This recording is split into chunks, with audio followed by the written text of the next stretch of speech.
Amados e queridos irmãos, a graça e a paz do Senhor a todos que nos acompanham nesse momento. Nós continuaremos o estudo na carta do Evangelho de João, capítulo 3, e hoje nós vamos ler dos versículos 9 até ao versículo 21. A palavra do Senhor diz o seguinte: Então lhe perguntou Nicodemos: Como pode suceder isto? Acudiu Jesus: Tu és mestre em Israel e não compreende essas coisas? Em verdade te digo que nós dizemos o que sabemos e testificamos o que temos visto. Contudo, não aceitais o nosso testemunho. Se tratando de coisas terrenas, não me credes. Como crereis se vos falar das celestiais? Ora, ninguém subiu ao céu, senão aquele que de lá desceu, a saber, o Filho do homem que está no céu. E do modo por que Moisés levantou a serpente no deserto, assim importa que o Filho do homem seja levantado, para que todo o que nele crê tenha a vida eterna. Porque Deus amou ao mundo de tal maneira que deu o seu Filho unigênito, para que todo aquele que nele crê não pereça, mas tenha a vida eterna. Porquanto Deus enviou o seu Filho ao mundo, não para que julgasse o mundo, mas para que o mundo fosse salvo por ele. Quem nele crê não é julgado, o que não crê já está julgado, porquanto não crê no nome do unigênito Filho de Deus. O julgamento é este, que a luz veio ao mundo, e os homens amaram mais as trevas do que a luz, porque as suas obras eram más. Pois todo aquele que pratica o mal aborrece a luz, e não se achega para a luz, a fim de não serem arguidas as suas obras. Quem pratica a verdade aproxima-se da luz, a fim de que as suas obras sejam manifestas, porque feitas em Deus. Amém. Que Deus, com o auxílio do seu Santo Espírito, possa mais uma vez, meus queridos irmãos, aplicar a sua palavra às nossas vidas. Hoje nós vamos ver aqui a ignorância espiritual que teve Nicodemos e que nós também temos, mas também decorreremos também sobre o amor de Deus diante dessa ignorância pessoal, a nossa fonte de salvação, a morte que foi a morte de Cristo, o meio para prover a salvação, a fé, instrumento para a salvação. Meus amados e queridos irmãos, nesses versículos temos a segunda parte da conversa entre o Senhor Jesus Cristo e Nicodemos. No último estudo nós tivemos a oportunidade de falar sobre esse primeiro contato de Nicodemos com o Senhor Jesus Cristo. Logo após o ensino sobre a regeneração que nós vemos, o Senhor apresenta dessa feita os ensinamentos a respeito da justificação. Toda essa passagem, meus queridos, deve ser sempre lida com grande reverência. Nela estão contidas palavras que têm concedido vida eterna a um número incontável de pessoas. Primeiramente, nós vamos observar como os homens importantes e eruditos podem apresentar grande ignorância espiritual. Vemos aqui um mestre em Israel que desconhecia os elementos básicos da fé salvadora. Ao ser informado sobre o novo nascimento, imediatamente Nicodemos exclama: Como pode suceder isso? Se o entendimento de um mestre dos judeus estava assim obscurecido, como deveria estar a condição do povo judeu? Era realmente o tempo apropriado para a vinda de Cristo, meus queridos. Os pastores de Israel haviam cessado de alimentar com conhecimento o povo. Um cego guiava outro cego e ambos caíam no barranco. Infelizmente, ignorância como a de Nicodemos é muito comum na Igreja de Cristo. Não devemos ficar surpresos se encontrarmos a mesma espécie de ignorância em muitos daqueles em quem esperávamos encontrar conhecimento. A erudição e a posição eclesiástica não são provas de que o ministro de Cristo é instruído pelo Espírito. Em todas as épocas, os sucessores de Nicodemos têm sido muito mais numerosos do que os sucessores de Pedro. Em nenhum outro ponto é tão comum haver ignorância espiritual do que no assunto relacionado à obra do Espírito Santo. Essa antiga pedra, na qual Nicodemos tropeçou, tem servido de tropeço para milhares de pessoas nos dias de hoje, assim como nos dias de Cristo. 1 Coríntios, no capítulo 2, versículo 14, vai dizer o seguinte, a palavra do Senhor: Ora, o homem natural não aceita as coisas do Espírito de Deus. Feliz, irmãos, é aquele que sabe julgar todas as coisas segundo as Escrituras, e a ninguém sobre a terra chama de mestre. Em segundo lugar, a passagem nos indica a fonte natural de onde procede a salvação do homem. Essa fonte é o amor de Deus, o Pai. Nosso Senhor disse a Nicodemos: porque Deus amou o mundo de tal maneira que deu seu Filho unigênito, para que todo aquele que nele crê não pereça, mas tenha a vida eterna. Um texto conhecidíssimo por toda a igreja em todos os lugares do mundo. Foi com razão, amados, que Lutero chamou de Bíblia em miniatura este versículo. As primeiras palavras talvez sejam as mais importantes. Deus amou o mundo de tal maneira. O amor aqui mencionado não se refere àquele amor especial com que o Pai contempla seus escolhidos, mas sim à grande compaixão e misericórdia com que Ele olha para toda a raça humana. O alvo desse amor não é somente o pequeno rebanho que desde a eternidade Ele concedeu a Cristo, mas também o mundo, constituído por todos os pecadores, sem exceção. Em certo sentido, Deus ama profundamente este mundo. Com misericórdia e compaixão, contempla todos os que por Ele foram criados. Deus não ama os pecados dos homens, mas sim suas almas. O Senhor é bom para todos e suas ternas misericórdias permeiam todas as suas obras. Salmos 145, versículo 9. Cristo é a graciosa dádiva de Deus para o mundo inteiro. Vigiemos para que nossa compreensão do amor de Deus seja escriturística e bem definida. Existem erros abundantes quanto a esta questão. Por um lado, devemos ter cuidado com opiniões vagas e exageradas. Precisamos afirmar com segurança que Deus odeia a impiedade e que o fim de todos os que nela persistem será a destruição. Não é certo dizer que o amor de Deus torna o inferno desnecessário, assim como não é correto dizer que Deus amou o mundo de tal maneira que todos os seres humanos acabarão sendo salvos. É correto afirmar que Ele amou o mundo de tal maneira que deu seu Filho unigênito, o Salvador de todos os que creem. Seu amor é oferecido de maneira gratuita, inteira, sincera e irrestrita, mas unicamente por meio da redenção que há em Cristo. Aquele que rejeita a Cristo exclui a si mesmo do amor de Deus e perecerá eternamente. Por outro lado, precisamos ter cuidado para não assumir uma posição extremista a esse respeito.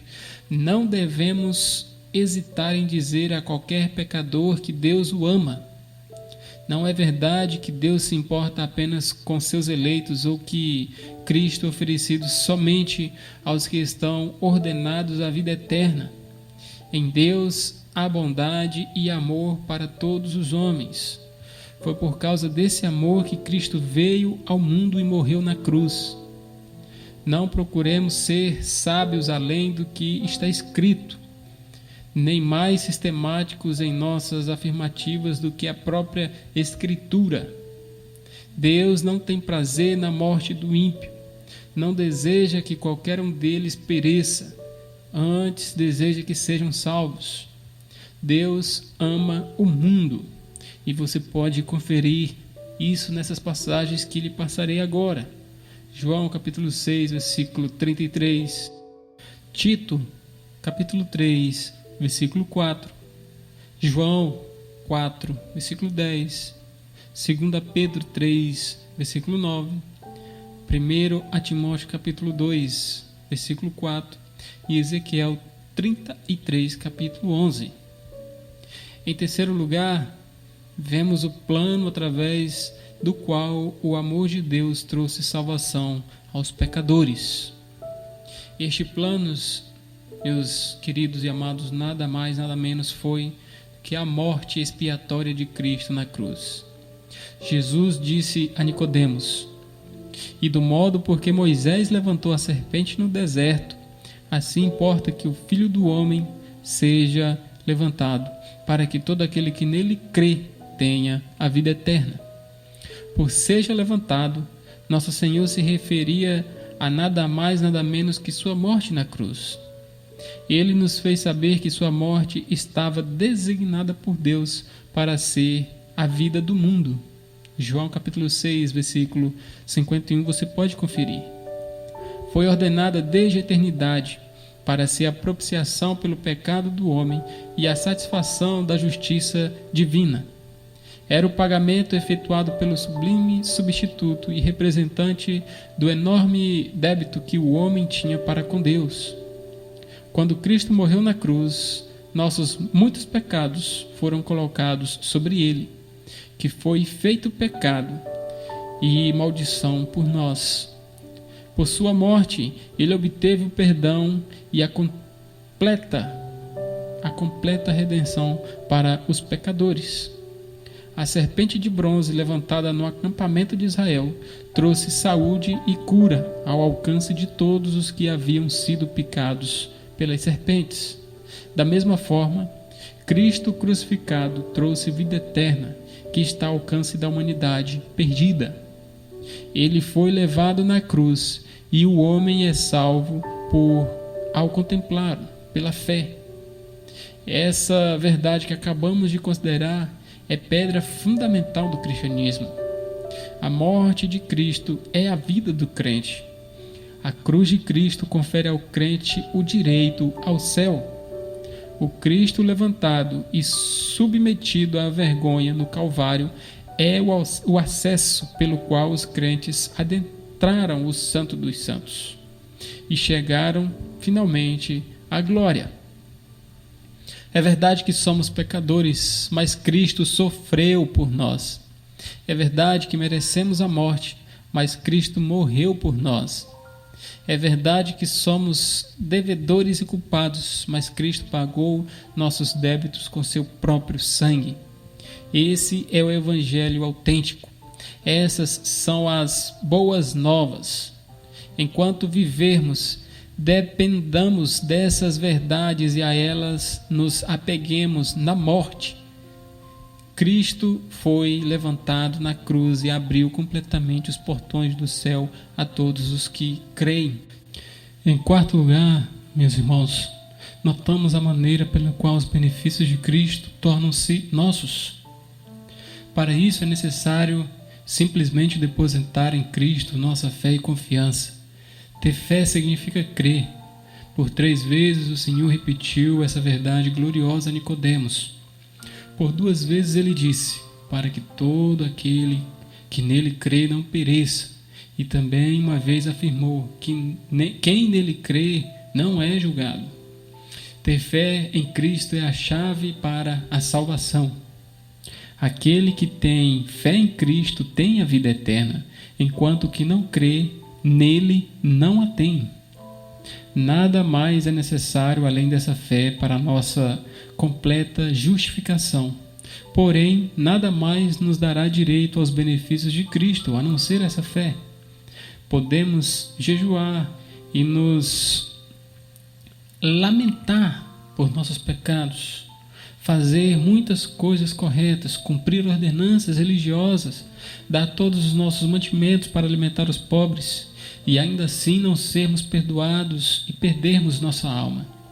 Mas se tão somente viermos a Cristo como pecadores culpados e nele crermos, seremos imediatamente perdoados de nossas iniquidades. Sem fé não há salvação. Todavia, por meio da fé em Jesus Cristo, o mais vil dos pecadores pode ser salvo. Se queremos ter uma consciência em paz no que se refere à vida espiritual, cuidemos para que nossa compreensão sobre a fé salvadora seja clara e bem definida. Devemos tomar cuidado para não considerarmos a fé que traz justificação nada mais que uma simples confiança do pecador no Salvador, assim como um homem que está se afogando segura na mão que se estende em seu auxílio. No assunto da justificação, tenhamos cautela para não mesclar a fé com nenhuma outra coisa. Quanto a isso, devemos sempre lembrar que somente a fé é necessária. Não há dúvida de que o homem justificado será sempre um homem santo. A verdadeira fé sempre será acompanhada por uma vida santa. Mas o que desperta no homem o desejo pelas coisas de Cristo não é a vida do homem, e sim sua fé. Se quisermos saber se nossa fé é genuína, fazemos bem em ver como estamos vivendo. Mas se quisermos nos certificar de que somos justificados por Cristo, há somente uma pergunta a ser feita: nós realmente cremos em Cristo? Por último, vemos nesses versículos a causa verdadeira para a alma do homem se perder. Nosso Senhor disse a Nicodemos: o julgamento é este, que a luz veio ao mundo e os homens amaram mais as trevas do que a luz, porque as suas obras eram más. Essas palavras foram uma conclusão adequada para o assunto grandioso que estivemos considerando. Por meio delas, vemos que não há qualquer injustiça da parte de Deus quanto à condenação dos pecadores. Em termos simples e inconfundíveis, esse versículo mostra que, embora a salvação do homem dependa inteiramente de Deus, a ruína do homem, caso se perca, depende inteiramente dele mesmo. O homem colherá o fruto de sua própria semeadura. A doutrina aqui exposta deve ser cuidadosamente lembrada. Nela, a resposta para uma objeção comum feita pelos inimigos da verdade divina. Não existe um decreto de rejeição que exclua do céu quem quer que seja. Deus enviou seu Filho ao mundo não para que julgasse o mundo, mas para que o mundo fosse salvo por ele. Não há falta de vontade da parte de Deus em receber qualquer pecador, seja qual for a gravidade dos pecados cometidos. Deus enviou luz ao mundo, e se o homem não vem para a luz, a ele pertence toda a culpa. Seu sangue cairá sobre sua própria cabeça, caso leve sua alma à perdição. Sua culpa estará diante de si mesmo. Se errar o caminho do céu, a miséria eterna que lhe sobrevirá será o resultado de sua própria escolha. Sua destruição será fruto do trabalho de suas próprias mãos. Deus amou e estava pronto para salvá-lo, mas ele amou mais as trevas. Portanto, as trevas deverão ser a sua porção eterna. Ele não quis vir a Cristo, portanto, não pode ter a vida. Você pode ler sobre isso em João capítulo 5, versículo 40. As verdades, queridos, que estamos considerando são solenes e significativas.